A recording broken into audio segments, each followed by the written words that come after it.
ছাত্র বয়সে অনেক সময় পড়াশোনা করতে ইচ্ছা হয় না। আমাদের কিন্তু মা বাবা ভাই বোন যারা পরিবারে থাকে তাদের কিন্তু পরিবেশটা তৈরি করে দিতে হবে, একটু বলতে হবে। আমরা শুধুমাত্র বললাম যে এটা তুমি কমাও, এটা কমাইলে তোমার এই প্রবলেম হবে, না কমাইলে এই প্রবলেম হবে, আমি বলতে গেলাম এবং তার জন্য আসলে অন্য কোনো স্পেস তৈরি করলাম না, তার ইন্টারেস্টেড কোনো একটা জায়গা তৈরি করলাম না, তাহলে কিন্তু এই কথাটাও কোনো কাজে লাগবে না, বরং তার মধ্যে এইটা একটা মেজাজ খারাপের কাজ তৈরি করবে।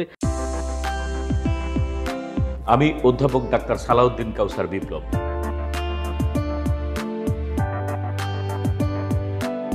বেশ কয়েকটা ভিডিও আমরা করেছি অনলাইন, সোশ্যাল মিডিয়া এবং স্ক্রিন টাইম নিয়ে। সেখানে আমরা বেশ কিছু অ্যাঙ্গেল থেকে সেটাকে দেখার চেষ্টা করেছি। আজকে যে বিষয়টি নিয়ে কথা বলতে চাই সেটা হলো আমাদের স্ক্রিন টাইম বা মোবাইল, টিভি, কম্পিউটার, এই টাইমটা আসলে একজন মানুষের কতটুকু হওয়া উচিত এবং কোথায় কতটুকু বর্তমানে আছে। খুবই ইন্টারেস্টিং কিছু বিষয় আছে যে আমি সত্যিকার অর্থে বাংলাদেশের অ্যাভারেজ স্ক্রিন টাইম কত, কার কতটুকু বা কে কতটুকু দেখছে সেটার কোনো গবেষণা পাইনি, মানে আমার জানা মতে তেমন কোনো স্ট্যাটিস্টিক্স পাইনি। এবং স্ট্যাটিস্টিক্সের মধ্যে দেখা গেছে যে সবচেয়ে বেশি সময় কাটায় স্ক্রিনে সাউথ আফ্রিকার লোকজন, সেটা 9 ঘন্টার বেশি পার ডে। সারা পৃথিবীতে সেটা দেখা যাচ্ছে যে অ্যাভারেজে 6 ঘন্টা থেকে 6.5 ঘন্টার মতো, কিন্তু বাংলাদেশে অ্যাভারেজ স্ক্রিন টাইম কত তেমন কিছু আমরা পাইনি।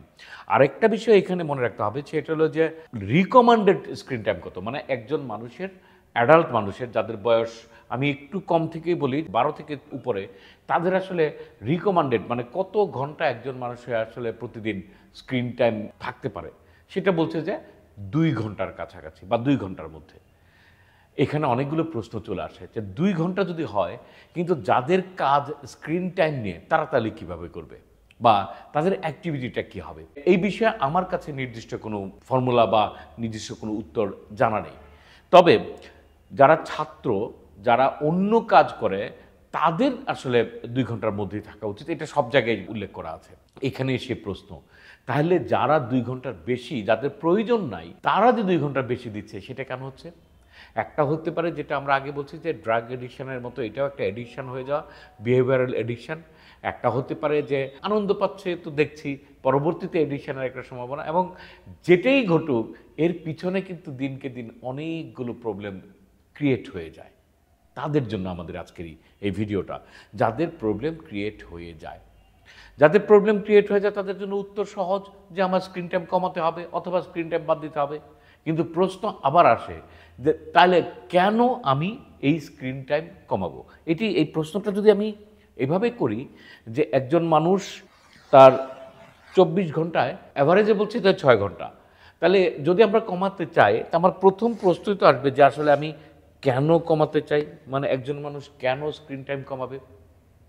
এইটার উত্তর, কেন স্ক্রিন টাইম কমাবে, এর উত্তর এক একজনের জন্য এক এক রকম। যারা পেশাগতভাবে স্ক্রিনের সাথে কাজ করে তাদের কথা আমি বলছি না, কিন্তু যারা অন্য পেশাতে বা অন্য কাজে আছে তাদের জন্য, যারা এডিক্টেড হয়ে গেছে অলরেডি, এডিকশনের কী কী ক্রাইটেরিয়া সেটা আমরা আগে বলেছি। তারপরে একটু ছোট করে বলি যে যিনি এই টাইমটা কমাতে চান কিন্তু পারছেন না, এই টাইমটা বেশি দেওয়ার কারণে তার ব্যক্তিগত পারিবারিক বিভিন্ন কাজের সমস্যা হচ্ছে, তার নিজের কাজের সমস্যা হচ্ছে, কুইট করতে চাচ্ছেন বারবার, তারপরেও সম্ভব হচ্ছে না, প্রতিদিন সময় বেশি লাগছে, অনেক বেশি সময় এর পিছনে দিতে গিয়ে অন্যান্য কাজের সমস্যা হচ্ছে, মানে মোদ্দা কথা যেখান থেকে বেরোতে পারছেন না। এটা হলো কি সহজভাবে এডিকশনের একটা কথা। আর যারা আনন্দ পাচ্ছেন, কোনো কিছু চিন্তা করছেন না, করছেন সে তাদের ফিজিক্যাল প্রবলেম হচ্ছে, ঘুমের সমস্যা হচ্ছে, ব্রেনে বিভিন্ন রকমের কেমিক্যাল চেঞ্জ হয়ে যাচ্ছে, তাতে করে তার প্রতিদিনের কাজের হাজার রকম করে সমস্যা হচ্ছে। তারা যারা কমাতে চান তাদের এখানে কিন্তু কোশ্চেনটাকে ক্লিয়ার হতে হবে তার নিজের, যে আমি কেন স্ক্রিন টাইম কমাতে চাই, এটা কিন্তু নিজেকেই স্পষ্টভাবে ঠিক করতে হবে। তো এখানে আমাদের দেশের বা আমাদের, যদি আমরা এখানে একটু ব্যাপারটাকে এইভাবে চিন্তা করি যে স্ক্রিন টাইম আমাদের একটা বিনোদনের জায়গা, স্ক্রিন টাইম আমাদের অন্য কোনো কাজ করতে না পারার জন্য এই কাজটা করার জায়গা। বিশেষ করে আমি যদি ইয়াং জেনারেশন বা ইয়াংদের কথা বলি, তারা সবসময় হয়তো বা মোবাইল নিয়ে বা ডেস্কে, কম্পিউটারে অথবা ট্যাবে বিভিন্নভাবে সময় কাটাচ্ছে। তাহলে তাদের যদি আমি 2 ঘন্টায় কাটাতে চাই, পরের প্রশ্ন তো আসবে তাহলে আমি কি করব এখন? তাহলে আমার আসলে কি করা উচিত? আমি এখন কি করব? বিকল্প কি কাজ আছে? এই বিকল্প কি কাজ আছে সেটা কিন্তু আমাদেরকে চিন্তা করতে হবে। আমি শুধুমাত্র একজন মানুষকে বললাম যে তোমার 6 ঘন্টা থেকে স্ক্রিন টাইম 2 ঘন্টায় নিয়ে আসো, তাহলে কিন্তু হবে না। তাকে বিকল্প চিন্তাটা দিতে হবে। এখন এখানে কিন্তু আমাদের সমাজের অনেক কাজ আছে, আমাদের রাষ্ট্রের অনেক কাজ আছে, আমাদের সোসাইটির বিভিন্ন অ্যাক্টিভিটি যারা করেন, ডেভেলপমেন্টাল কাজ যারা করেন, যারা সচেতনতার কাজ করেন, তাদের অনেকেরই কিন্তু কাজ আছে।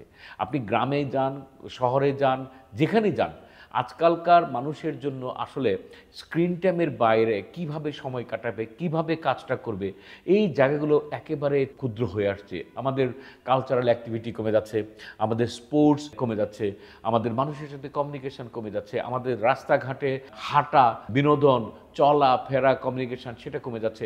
মানে দিনকে দিন কিন্তু বিষয়, এটা শুধুমাত্র বাংলাদেশ যে বলছি তা কিন্তু না, সারা পৃথিবীর কথা এটা, যে সারা পৃথিবীর বিনোদনের বা কমিউনিকেশনের বা অন্যান্য অ্যাক্টিভিটি করার জায়গা কমে যাচ্ছে। আমাদেরকে এখনই সারা পৃথিবীর জন্য বলি, আর আমাদের বাংলাদেশের জন্য বলি, আমাদের নিজেদের জন্য বলি, এখনই আমাদেরকে ভাবতে হবে। আমি বলছি যারা পলিসি মেকার তাদেরকে ভাবতে হবে, যারা টিচার ওনাদেরকে ভাবতে হবে, যারা সমাজে বিভিন্ন রকমের সচেতনতার কাজ করেন ওনাদেরকে ভাবতে হবে, যারা মিডিয়ার কাজ করেন ওনাদেরকে ভাবতে হবে, যারা বিভিন্নভাবে রাষ্ট্রের কাঠামো তৈরি করার সাথে জড়িত ওনাদেরকে ভাবতে হবে বিকল্প কি করে ওনাদেরকে এই আবদ্ধ এই জায়গা থেকে বের করে নিয়ে আসি। যদি এটা না ভাবি যে কি করব, তাহলে সত্যিকার অর্থে শুধুমাত্র বারবার একই কথা বলে লাভ নাই। আচ্ছা, যদি বিষয়টাকে এরকম ভাবি যে একজন ছাত্র সে পড়াশোনা করবে, তো ছাত্র বয়সে অনেক সময় পড়াশোনা করতে ইচ্ছা হয় না। আমাদের কিন্তু মা বাবা ভাই বোন যারা পরিবারে থাকে তাদের কিন্তু পরিবেশটা তৈরি করে দিতে হবে, একটু বলতে হবে।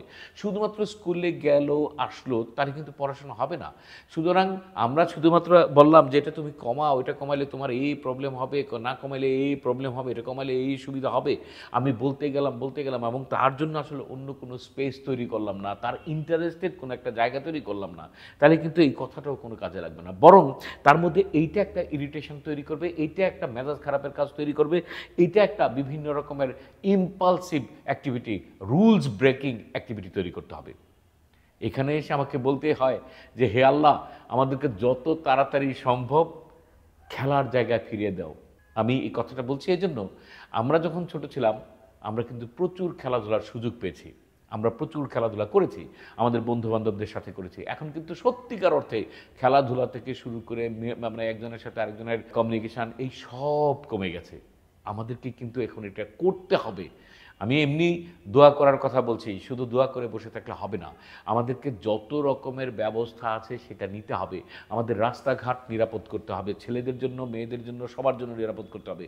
আমাদের পাড়ায় খেলার ব্যবস্থা করতে হবে, আমাদের পাড়ায় কালচারাল অ্যাক্টিভিটি, যদি বলেন যে ধর্মীয় অ্যাক্টিভিটি, হ্যাঁ ধর্মীয় অ্যাক্টিভিটি বাড়াতে হবে, কমিউনিকেশনের বিভিন্ন জায়গাগুলো বাড়াতে হবে, ফিজিক্যাল অ্যাক্টিভিটির জায়গাটা এমনভাবে তৈরি করতে হবে সবার জন্য যাতে কেউ চাইলেই ঘরের মধ্যে বসে থাকতে পারে না, কেউ চাইলেই ঘরে থাকার ব্যবস্থা থাকবে না। মানে এই বিষয়টা তো, স্ক্রিন টাইমটা তো সবচেয়ে বেশি সমস্যা করে ঘরে থাকা, শুয়ে থাকা, বসে থাকা, নিজেকে অলস করে ফেলা, অন্যান্য প্রবলেমগুলো তো আছেই।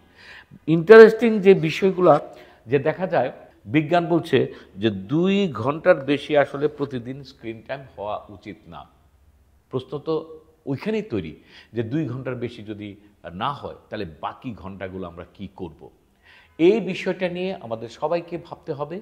হ্যাঁ, যদি কোনো মানুষ এডিক্টেড হয়ে যায়, যদি কোনো মানুষ অসুস্থ হয়ে যায়, সেখান থেকে তারা কেমনে বের হয়ে আসবে সেটার জন্য আলাদা বিজ্ঞান। কিন্তু ইন জেনারেল আমরা যেদিকে যাচ্ছি, ইন জেনারেল আমরা সারা পৃথিবীর সাথে যদি তুলনা করি যে কি হচ্ছে, ঘরের মধ্যে বসে থেকে ওজন বাড়ছে, শুয়ে থাকা বাড়ছে, কনসেন্ট্রেশন নষ্ট হচ্ছে, অন্যান্য অনেক কিছু, সেক্ষেত্রে কিন্তু শুধুমাত্র আমাদের নিজেদের যারা অসুস্থ, যারা ভুক্তভোগী তাদের উপর সমস্ত দায় চাপালে চলবে না। আমি রিকোয়েস্ট করব যে এখন থেকেই পাড়ায় ঘরে ঘরে আমাদের যেখানে যেখানে সম্ভব সেখানে আমরা বলি যে আমরা অন্তত কথাগুলো তুলি যে আমাদের ফিজিক্যাল ফিটনেসের জন্য, আমাদের মানসিক ফিটনেসের জন্য, আমার অন্যান্য কমিউনিকেশনের জন্য আমাদের খেলার জায়গা তৈরি হোক, আমাদের রাস্তাঘাট নিরাপদ হোক, আমাদের প্রত্যেকটা মানুষ যাতে বাইরে গিয়ে এই নির্দিষ্ট স্ক্রিন টাইমের বাইরে গিয়ে কি করতে পারি সেই জায়গাটা যাতে পূর্বের মতো ফেরত আসে। ধন্যবাদ।